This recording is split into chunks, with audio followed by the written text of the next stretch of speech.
সুপ্রিয় শিক্ষার্থী, আসসালামু আলাইকুম। আরিফস একাডেমির পক্ষ থেকে তোমাদেরকে জানাই শুভেচ্ছা। আশা করি তোমরা ভালো আছো এবং সুস্থ আছো। তো আজকে আমি তোমাদের গণিত বইয়ের পৃষ্ঠা নম্বর 89 এর যতগুলো অঙ্ক আছে সবগুলো সমাধান করে দেব, ঠিক আছে? তো আজকে আমরা একটু নতুন জিনিস শিখতে যাচ্ছি, ঠিক আছে? তো কোনো সংখ্যাকে আমরা মৌলিক সংখ্যার মাধ্যমে কিভাবে প্রকাশ করতে পারি সেটা শিখবো আজকের এই ক্লাসে, ঠিক আছে? তো দেখো, আমরা যৌগিক সংখ্যাকে গুণনীয়ক হিসাবে মৌলিক সংখ্যায় প্রকাশ করতে পারবো, তা কিভাবে সেটা আমরা আজকে জানবো। তো দেখো, এখানে বলছে যে আমরা যৌগিক সংখ্যাকে গুণনীয়ক হিসাবে মৌলিক সংখ্যায় প্রকাশ করতে পারি, যাদেরকে মৌলিক গুণনীয়ক বলা হয়, ঠিক আছে? যেমন এখানে 10 কিন্তু আমাদের মৌলিক সংখ্যা না, 10 কি আমাদের যৌগিক সংখ্যা, ঠিক আছে? 10 হচ্ছে আমাদের যৌগিক সংখ্যা। এই যৌগিক সংখ্যাকে আমরা কিভাবে মৌলিক সংখ্যায় প্রকাশ করতে পারি, ঠিক আছে? আর যেভাবে প্রকাশ করব, যাদের দ্বারা প্রকাশ করব তাদেরকে মৌলিক গুণনীয়ক বলা হবে, তাদেরকে বলা হবে কি মৌলিক গুণনীয়ক।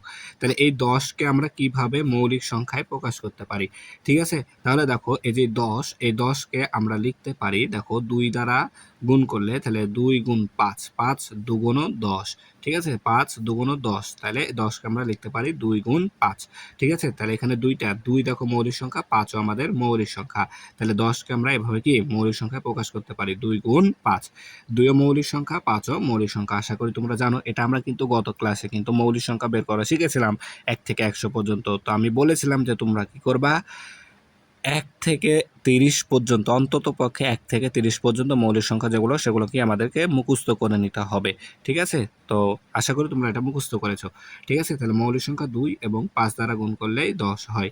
এরপর দেখো, এখানে আছে 12, তাহলে আমরা 12 সমান লিখতে পারি, দেখো 12কে আমরা লিখতে পারি 2 দিয়েও লিখতে পারি, ঠিক আছে? 2 দিয়ে লিখলে 6 দুগুণ 12, ঠিক আছে?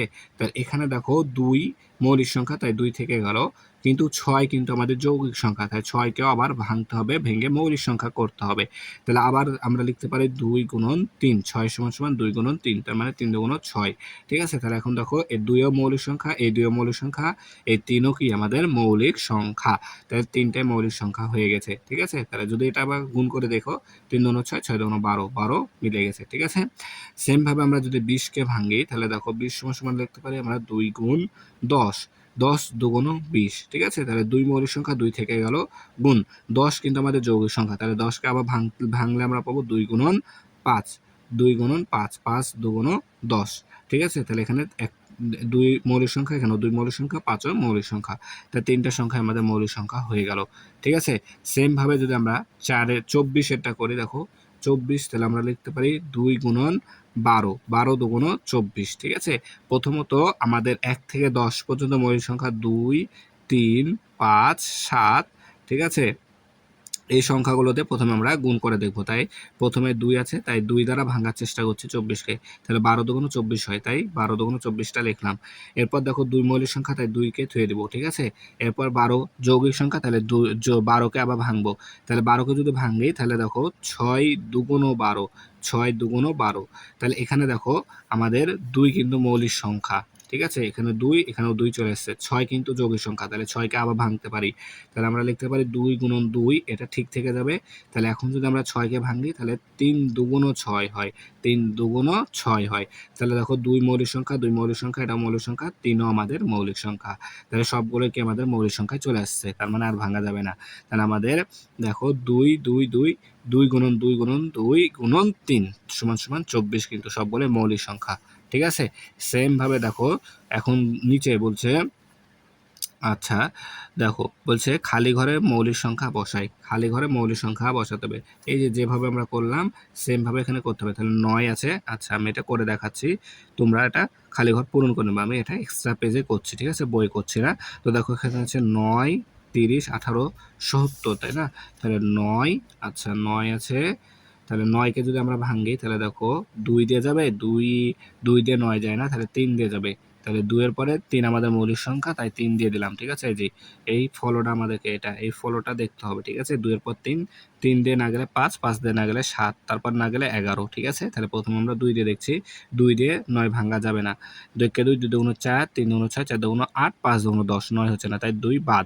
তাহলে আমরা এখন 3 দিয়ে যদি করি, 3 একে 3, 3 দুগুণ 6, 3 তিরিকে 9, তাহলে দেখো এখানে 3ও মৌলিক সংখ্যা, এই 3ও মৌলিক সংখ্যা, তার মানে আর ভাঙা কোনো প্রয়োজন নেই। তারপরে তাহলে দেখো 9, 9 এর পরে কি আছে আমাদের, 9 পরে আছে 30, তাই না? 2 নাম্বার, তাহলে এটা হলো আমাদের 1 নাম্বার, তাহলে এখন আমাদের 2 নাম্বার 30, ঠিক আছে, তাহলে আমরা 30কে 2 দ্বারা ভাঙতে পারি না? ভাঙতে পারি। 15 দুগুণ 30, 2 গুণ 15, 15 দুগুণ 30। ঠিক আছে, তাহলে এখন দেখো 2 মৌলিক সংখ্যা, 15 যৌগিক সংখ্যা।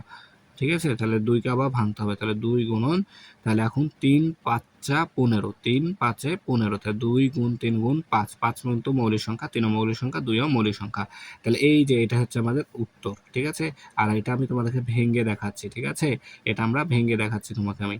আর উত্তর হচ্ছে আমাদের এই যে এটা, এই লাইনটা। ঠিক আছে, সর্বশেষ যেটা লাইন পাবো সেটা আমাদের উত্তর আসবে 2 গুণ 3 গুণ 5। এরপরে আছে আমাদের 3 নাম্বার, দেখো আছে 18। ঠিক আছে, তাহলে 3 নাম্বার 18, তাই না? তাহলে দেখো 3 নম্বর 18, তাহলে 18কে আমরা 2 দিয়ে ভাঙতে পারি, তাহলে 9 দুগুণ 18। ঠিক আছে, তাহলে 2 মৌলিক সংখ্যা, 2 থেকে গেল গুণ, তাহলে আর 9 হচ্ছে আমাদের যৌগিক সংখ্যা, তাহলে 2 দ্বারা 9কে ভাগ যায় না, তাহলে 3 তিরিকে 9 হবে। তাহলে এখানে দেখো আমাদের হচ্ছে 2 মৌলিক সংখ্যা, 3 মৌলিক সংখ্যা, 3ও মৌলিক সংখ্যা। তাহলে আমাদের অ্যান্সার হবে এটা, এই খালি ঘরে বসবে এই 3টা সংখ্যা। ঠিক আছে, এই যে এখানে খালি ঘর আছে না 3টা খালি ঘরে 3টা সংখ্যা বসে যাবে। ঠিক আছে, এরপর 4 নাম্বার দেখো, তাহলে 4 নাম্বার আছে আমাদের 70, তাই না? তাহলে 4 নাম্বার আছে আমাদের 70, তাহলে 70কে তাহলে ভাঙি যদি, তাহলে দেখো 70কে আমরা 2 দ্বারা ভাঙলে 35 দুগুণ 70। ঠিক আছে, এরপর দেখো 2 মৌলিক সংখ্যা, 2 থেকে গেল, তারপরে 35কে 2 দ্বারা ভাঙা যায় না, 3 দ্বারাও যায় না, 3 বারং 36 হয়। ঠিক আছে, আর 3 এগারো 33 হয়, 35 হয় না, তাই 3 দিয়েও যাবে না। তাহলে তারপরে মৌলিক সংখ্যা আছে আমাদের 5, তাহলে 5 দিয়ে যাবে, 5 7 35, 5 7 35। তো এখানে 2 মৌলিক সংখ্যা, 5ও মৌলিক সংখ্যা, 7ও মৌলিক সংখ্যা। তাহলে আর ভাগ করা যাবে? যাবে না। তাহলে আমাদের এটা বসবে খালি ঘরে, এই 3টা সংখ্যা খালি ঘরে আমাদের বসে যাবে।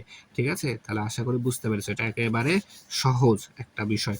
ঠিক আছে, তাহলে আজকে আর শেখার মতো কিছু নেই। আচ্ছা ঠিক আছে, তাহলে আজকে এ পর্যন্তই। ভিডিওটি ভালো লাগলে অবশ্যই লাইক কমেন্ট শেয়ার করতে ভুলবেন না, এবং পরবর্তী ভিডিও সবার আগে পেতে আমাদের চ্যানেলটি সাবস্ক্রাইব করে রাখো। আল্লাহ হাফেজ, আসসালামু আলাইকুম ওয়া রাহমাতুল্লাহ।